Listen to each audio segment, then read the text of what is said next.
शुरुआत में 4 वाहिनियों से हमारी फोर्स की शुरुआत हुई और इसके लिए सबसे दक्ष जो कमांडर्स को नियुक्त किया गया, जिसमें आप देखेंगे मेरे ओनर बोर्ड पे W.A. गिब्सन, जो कि मध्य प्रदेश पुलिस के आईपीएस अधिकारी थे और उनका जो सागर में उनका पुलिस इंस्टीट्यूशन था, वहां पर कमांड करने का उनका अनुभव था। उस ट्रेनिंग सेंटर को, और शुरुआत से ही इस तरह का इथोस हमारी फोर्स का हुआ।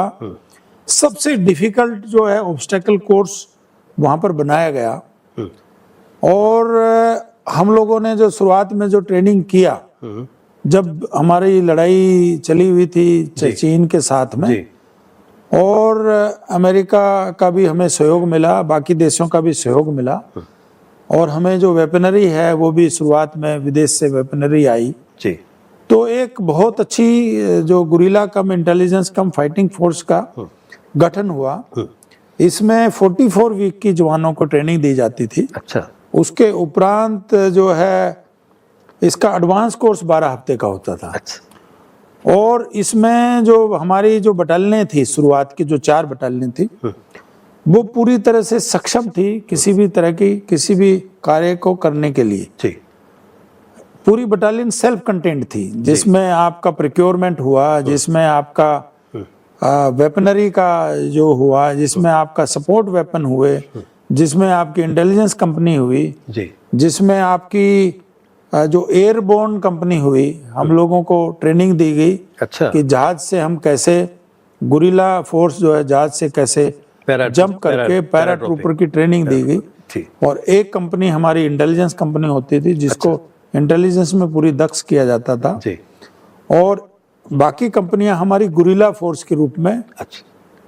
जो तो गुरिल्ला फोर्स का क्या काम, जो नॉन कन्वेंशनल रोल था वो हमें दिया गया। जी। गुरिल्ला फोर्स में गुरिल्ला फोर्स का ये काम था कि आप किसी भी इलाके में जो कि अगर दुश्मन द्वारा कैप्चर भी कर लिया जाता है, जी, उस इलाके में आप जाके उस इलाके को दोबारा से कैसे हम गेन कर सकते हैं। क्या बात, वो ट्रेनिंग हमें दी गई। जी। तो गुरिल्ला एक ऐसा सैनिक होता है जो किसी इलाके में थोड़ी देर के लिए ठहरता है, अपना खाना बनाता है, अपनी कार्रवाई करता है और उस इलाके को पूरा छोड़ के फिर दूसरी जगह चला जाता है।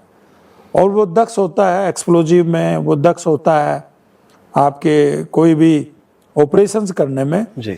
ताकि जो है वो जल्दी से जल्दी अपना ऑपरेशन करके और दूसरी जगह चला जा सके, जान जोखिम में डाल के। और जान जोखिम में करता हूँ कि कितना रिस्क है, कितना जोखिम है, कितना कठिन काम है। शायद आप लोगों के लिए किसी शायर ने कहा था कि कभी महक की तरह हम गुलों से उड़ते हैं, कभी बादलों की तरह पर्वतों से उड़ते हैं। कोई मुश्किल हमें उड़ने से क्या रोकेगी कि हम परों से नहीं हौसलों से उड़ते हैं। तो वाकई हौसला आपका इतना बुलंद रहता है और सबको प्रेरित करता है, देश के सब लोगों को, सिविलियंस को। मैं महसूस करता हूँ कि सिविलियंस आर्म फोर्सेस का, यूनिफॉर्म फोर्सेस का कभी कर्ज नहीं उतार सकते। जी बिल्कुल, जो आपने कहा बिल्कुल सही बात है। जी। फोर्स जो है ना वो हमेशा हौसलों से ही लड़ती है। हौसलों से लड़ती है। और चाहे वो आईटीबीपी हो, चाहे इंडियन आर्मी हो, जी, चाहे कोई अन्य बल हो, बिल्कुल बिल्कुल, वो अगर हौसला किसी का बुलंद होगा, जी, तो कोई भी टास्क आपको दिया जाए, जी, उस टास्क को आप सक्षमता से जो है वो कर सकते हैं। जी। और आपके पास इनिशिएटिव होता है, जी, तो आप लड़ सकते हैं। जैसे आपने देखा है कि जब मुगल और सिख की लड़ाई हुई थी, जी, तो सिख की फौज सिर्फ 40 लोगों की थी। बिल्कुल बिल्कुल। और मुगलों की 10,000 की फौज थी। तो वो उन 40 लोगों ने मुगलों के दांत खट्टे कर दिए थे। तो ये डिपेंड करता है कि आपकी फोर्स कितनी दक्ष है, बिल्कुल, और उनका मोराल कितना अप है। तो आईटीबीपी उसी हिसाब से जो कार्य करती जा रही है। जी। और अत्यंत दुर्गम इलाका है, हमारी तैनाती जो है 18,000 फीट से भी ज्यादा ऊंचाई पर हम लोग तैनात हैं। क्या बात। अभी हमारी सबसे ऊंची जो पोस्ट है वो दोरजिला ओपी पोस्ट है। अच्छा। जो कि सिक्किम में है। जी। 18,500 फीट के लगभग जो है उसकी हाइट है, जहां पर जो है आपके सांसों को भी सांस नहीं है। ऑक्सीजन बिल्कुल नहीं है। टेम्परेचर -50 डिग्री तक पहुंच जाता है। जी। उसके बावजूद भी जो है हमारी फोर्स का मोराल बहुत अच्छा है। क्या बात है। और जैसे मैंने आपको कहा कि जो हमारा जो उत्तर का क्षेत्र है जिसमें लद्दाख यूनियन टेरिटरी आती है, वहाँ पर अभी हमारी फोर्स काफ़ी मात्रा में तैनात है जी। और एक समय था सिर्फ एक वाहिनी वहाँ पर तैनात होती थी, और जैसे जैसे फौज बढ़ती गई और रिक्वायरमेंट बढ़ती गई, सेंसिटिविटी बढ़ती गई, जी। तो हमारी फोर्स का एक्सपेंशन होता गया। अभी आपने रिसेंटली देखा है गलवान की घटनाएं हैं जी जी और अभी हम लोग eyeball to eyeball हमारा डिप्लॉयमेंट है जी। लेकिन हमारे हौसले कम नहीं हैं।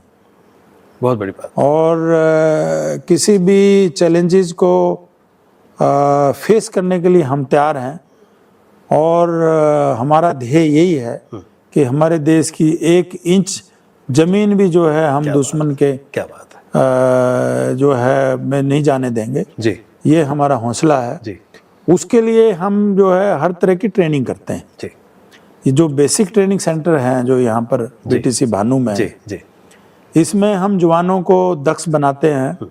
हमारे पास सिविलियन आते हैं जी। सिविलियन को हम सैनिक बनाते हैं यहाँ पर और हम उनको दक्ष बनाते हैं फिजिकल में, उनको दक्ष बनाते हैं हम ड्रिल में ताकि उनका ओबिडेंसी लेवल 100% हो जाए और दक्ष बनाते हैं अपनी वेपनरी में, अपनी मैप रीडिंग में, नेविगेशन में, सर्वाइवल स्किल में। क्या बात है। और ये बेसिक ट्रेनिंग का हमारा मुख्यतः पार्ट होता है। आपने बहुत अच्छी बात बोली कि एक सिविलियन को हम सैनिक बनाते हैं। जी मुझे वो याद आ गई कि किसी ने कहा था कि एक पत्थर की भी तकदीर संवर सकती है, शर्त यह है कि सलीके से तराशा जाए। तो जिस तरह से आप उनकी जिजलिंग करते हैं और एक सक्षम जवान बना देते हैं, बहुत बड़ी बात है।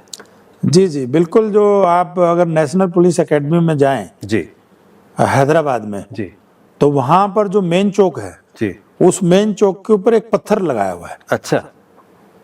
तो उसके नीचे लिखा हुआ है कि हम जो इंस्ट्रक्टर्स हैं जी हम इसको सीजल करते हैं। क्या बात है। और जो मूर्त हम बनाना चाहते हैं वो मूर्त हम बनाते हैं। बहुत अच्छे। तो बेसिकली हम लोगों का काम यही है जी कि किस तरह से हम एक रॉ मटेरियल को हाँ और है एक हम सक्षम सैनिक बनाए। जी। ये हमारा